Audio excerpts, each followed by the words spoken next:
Hey everybody, it's Connie Whitlock and I'm with PH Mag. You can find us on Facebook, YouTube, and some of the other ones, but those are our main ones. phmomag.com is our website, and we have uploaded the mayor and the council at large and the precinct 22 Q&As. You can find out about your local candidates. April 7th is the election date, so make sure that you show up. Upcoming events in Pleasant Hill, you have February 20th, Coffee with a Cop and the new city administrator, Kristen Dorman. You can meet her 9 a.m. to 11 a.m. at City Hall. February 21st, ribbon cutting at Lucky Locks from 12 to 12:30 on 411 or at 411 North 7 Highway. February 21st, live music, Ricky Rick, Musket Cellars and Vineyard, 4 p.m. to 7 p.m. And February 21st, again, Texas Hold'em, 5 p.m. to 10 p.m. Memorial Building upstairs. That's 212 Cedar. February 21st, Daddy-Daughter Dance, location, Pleasant Hill Intermediate School, 6 p.m., DJ, dancing, snacks, photographer, crafts. Pre-registration required by February 20th at 11:59 p.m., so you still have time, and the cost is $40 per group. February 23rd is the City Council meeting at 6, and 5 o'clock is the work session you might not want to miss because it's on the budget and we have a lot to talk about. Let's get to it. So the City Council meeting recap. A resident raised concerns about burned out lights and a broken flag at Veterans Memorial and asked who is responsible for maintenance. So they were concerned about that because of the pride of veterans and just wanting to kind of be a good citizen there. Another concern was whether residents signing a circulating petition, that is the audit, which would probably cost the city about $80,000 to $150,000. We have a group of people in the city that are concerned about the way the city has been functioning and just kind of want everything to be gone over by an outside source. So the concern was whether whether the city would go after somebody for signing it that they knew or worked for the city or whatnot. So the city did make an official statement that I heard. Pat Niner told me that they made an official statement that they would not go after anybody for signing that petition. So you're okay.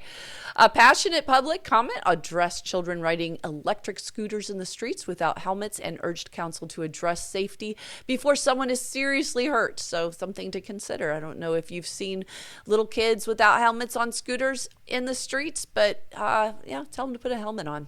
Yeah. Stay safe. Household Hazardous Waste Program. Pleasant Hill rejoined the program mid-year. Residents disposed of 6,245 pounds of hazardous waste. 71 cars participated during the short participation window, and a mobile collection event is expected this summer, so look for that. Residential excise tax adjustment. Staff recommended a 2% increase to residential per trip surcharge. The rate would increase from $1,344 to $1,370. Commercial and industrial rates would remain unchanged. The resolution will appear on upcoming agenda. Okay, historic depot windows. Everybody knows what the depot is downtown. It's our crown jewel, downtown Pleasant Hill, along with the gazebo.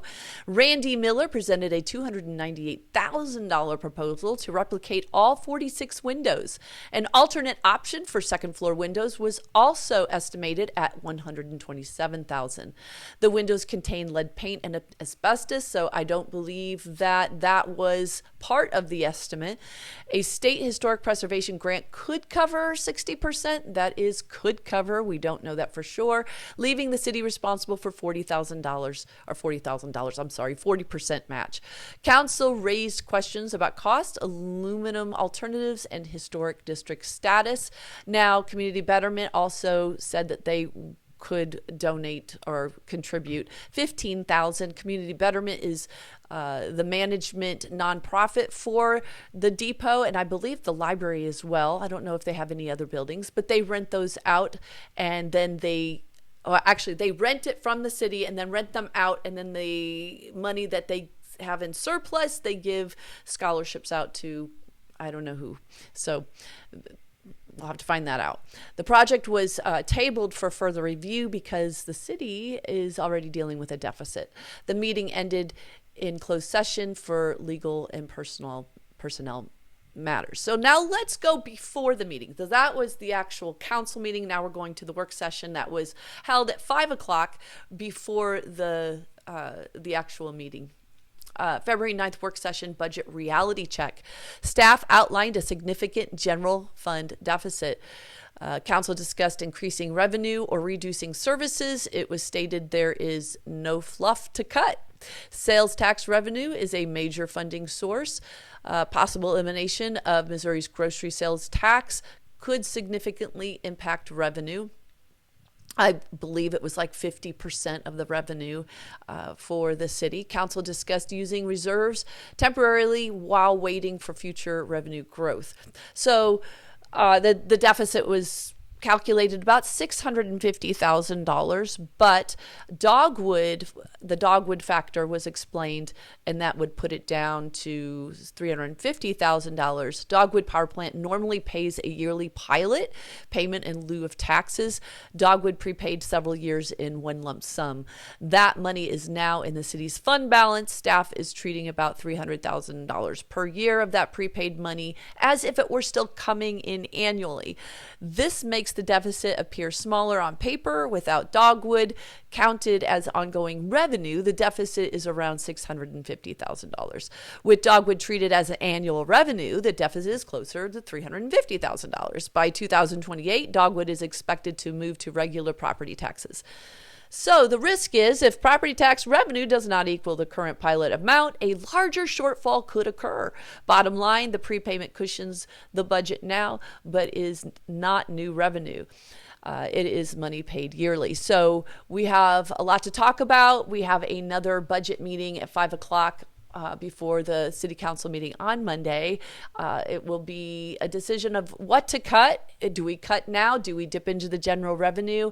Does the council wait for the election and push that into the laps of new council people, or possibly a new mayor, or maybe a re-election of John King? So we don't know. So we will figure this out. I will keep you updated, and it's nice being back.